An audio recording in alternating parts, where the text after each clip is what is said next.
Welcome back, this is Chris, aka Chess Google. Today, we have a weird opening by black.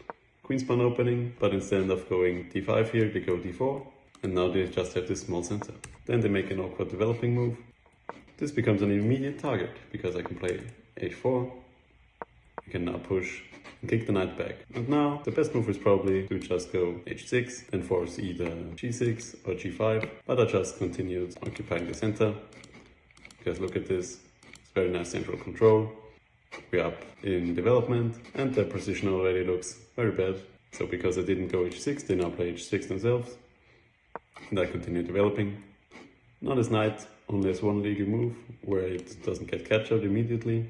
And here I try to force things in the center because the king is very cramped. I try to open things up so I can maybe get an attack. They just play on the other side of the board.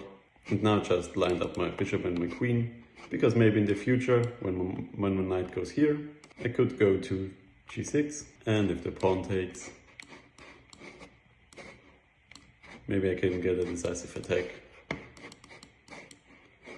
Something like this. But they play c5, just challenging my center, and I develop my bishop. Now all my pieces are developed, only the rooks are in the corners, and if the center opens up, that should greatly benefit me. And it did.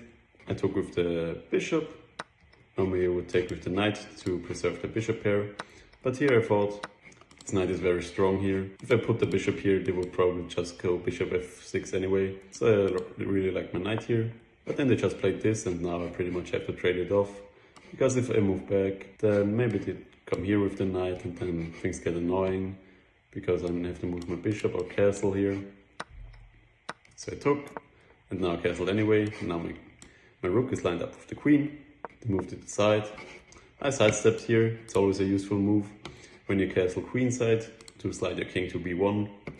Because you never know what might happen on the c-file. Yeah, now they doubled up here. And I tried to attack on the king side. If they take here, then I thought I'd just get a nice open fire for the rook.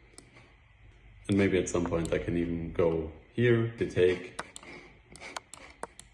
That looks very nice because this is pinned. I can take here and maybe start throwing my pieces at them.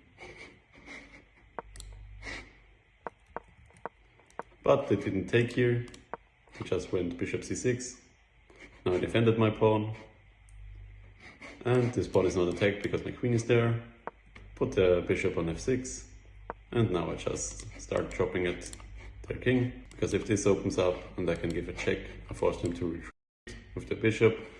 Otherwise they would have to sidestep here to f8 and then that would really be a good position for me because the king is stuck here and the rook can't get in the game.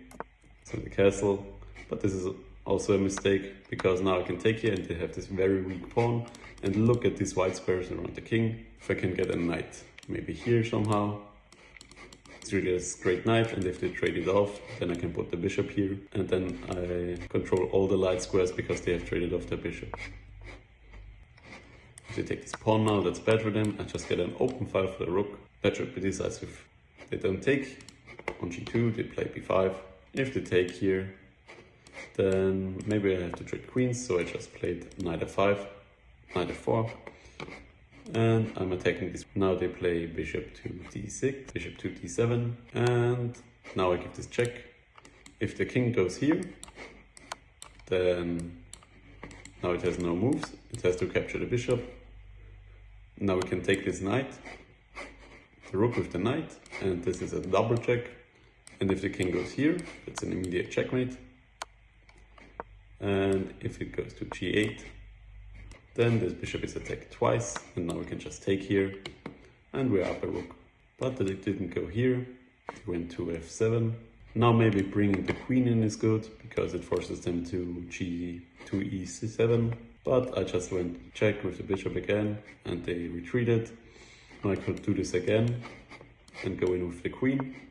But I just played c5, and if they take c5 now, I can just trade. The bishop is hanging in the end. So instead of taking here, they play d5, which is pretty bad because now this opens up the diagonal. And after check, if they go here, that's the same thing as previously. They have to take, and now we will win the bishop again. So we played king f7, but now I can check here with the queen. If they go here, they lose the queen, and if they go back here, then I can give this check, force them here anyway, and now I can still fork the king and the queen because the bishop is pinned. So after a few more moves, where I just try to win as soon as possible, capture comes with checkmate, because the bishop can't block because it's pinned again. Thanks for watching. A sub and a like would be appreciated. Hope I see you guys in the next one.